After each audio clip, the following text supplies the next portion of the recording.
Republicans swear up and down that their budget won't balloon the national debt. But when Thompson asked for just one independent expert who agreed, Bessent stopped cold.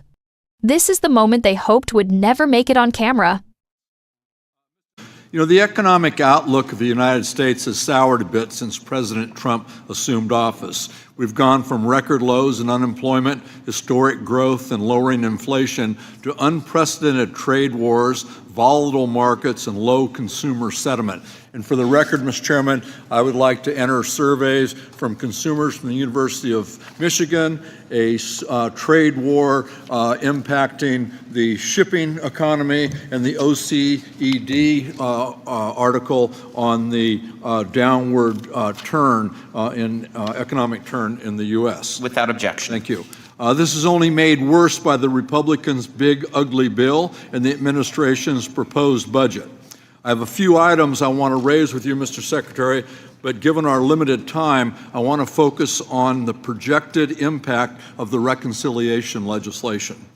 Economists from the CBO, the JCT, the University of Pennsylvania, Yale University, the Committee for Responsible Budget, and the Bipartisan Policy Center have all projected that this legislation will add trillions of dollars to our national debt. Experts have also projected that close to 16 million Americans will lose access to their health care, and 11 million Americans will lose access to nutrition benefits. These figures aren't coming from Democratic talking points. They're coming from economic experts with years of expertise. Yet, Mr. Secretary, you have time and again gone public and said that you dispute these claims. I believe you're a very intelligent and very competent individual. You're a Yale graduate, an adjunct professor, served as the managing partner of the George Soros Fund Management Office in London, and led Key Square Capital Management, a global hedge fund, and you're a billionaire. So the question I have is, why is it that you seem intent on disavowing any and all expert opinions that are inconvenient to your political agenda? Unfortunately, it strikes me that you are hell-bent on ignoring the warnings of any independent expert whose opinions may not serve your goals. When you worked in finance and your analyst told you that a proposal was a bad idea, I suspect that you listened to your analysis and didn't just accept the deal because the person proposing it said they were wrong and that their deal was a good deal. That would be wrong, it would be irresponsible, and it would be dangerous. I would submit that in the position that you have now, it is even worse. It's more wrong, it's more irresponsible, and it's more dangerous. Mr. Secretary, can you point to one independent study, one study performed by an expert PhD economist who is not on the payroll of this administration, that says that this legislation will not add to our national debt?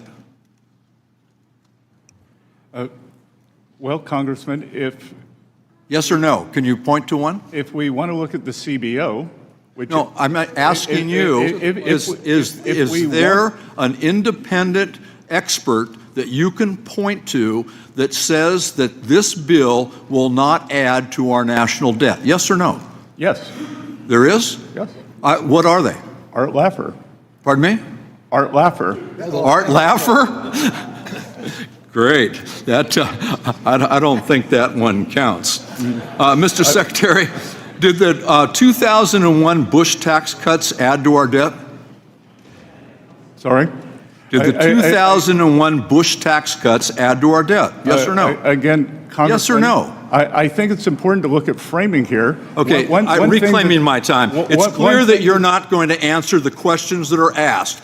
And let me make it real simple for you. The Bush tax cuts added to the debt. The second round of Bush tax cuts added to our national debt. The last Trump tax cuts added to our national debt. And every expert will tell you that the proposed Trump tax cuts will also add to our national debt.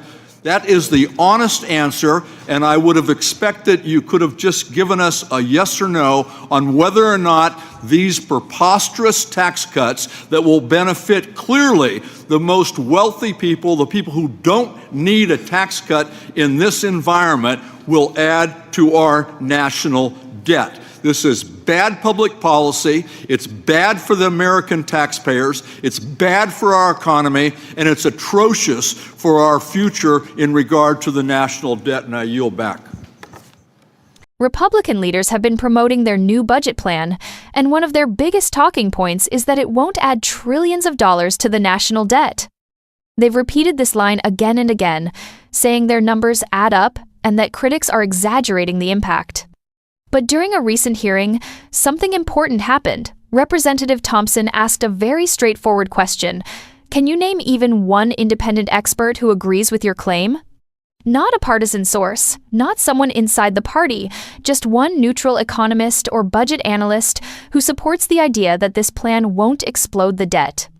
And that's where things got tense. Bessent, who had been confidently defending the budget, suddenly stopped. Instead of answering directly, they hesitated. They didn't offer a name. They didn't cite a study. They didn't provide any outside verification at all. For a few seconds, everything just froze. Why does that matter? Because budgets aren't based on wishes, they're based on math.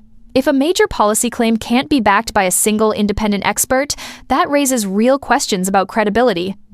It suggests that the numbers might not be as solid as they're being presented. This clip has been circulating because it captures a rare, unfiltered moment where political messaging runs straight into factual accountability. And the hesitation says more than any prepared talking point could.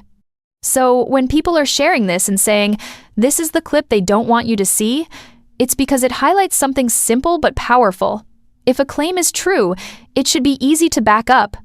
When it isn't, that tells you a lot about the claim and the people making it.